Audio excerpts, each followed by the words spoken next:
मी आले. अरे वा, एवढी तयारी करून आलीस हा आणि मग? बॅग पण घेऊन आले. हो, तूच बोललेलास ना आता तुझे घरचे नाही तयार झाले तर आपण पळून जाऊन लग्न करूयात. काय हा. म्हणजे तू लग्न करायचं ठरवलंच आहेस? हो मग चल. बॅगेत काय मेकअपचं सामान आणि कपडे? ते तर पुराणे झाले होते ना. अगं कपडे घेऊन ये ना.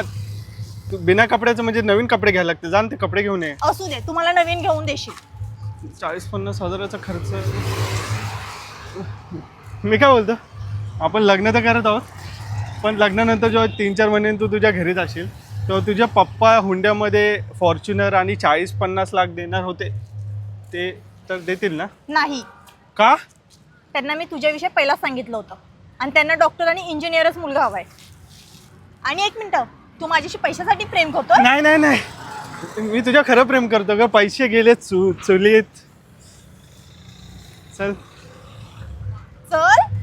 हा चल चल. मी काय बोलतो, मला एक लक्षात आलं की आमच्या बाजूचा जो छोटू आहे त्याचा आज बड्डे आहे. तर मला तिथं बड्डेला जायचं आहे. आज पॉसिबल नाही. आपण नेक्स्ट टाइम पळून जाऊन लग्न करू. आता मी ते घर सोडून पळून जाऊन लग्न करण्यासाठी आले तुझ्यासोबत आणि तुला त्या छोटूचा बड्डे इम्पॉर्टंट आहे?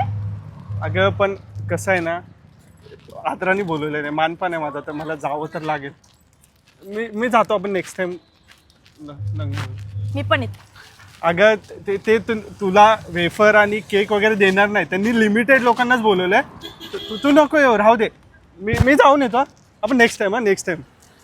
अरे, मला वाटलेलंच तू परत येणार. मला माहिती होतं तू मस्ती करतोय.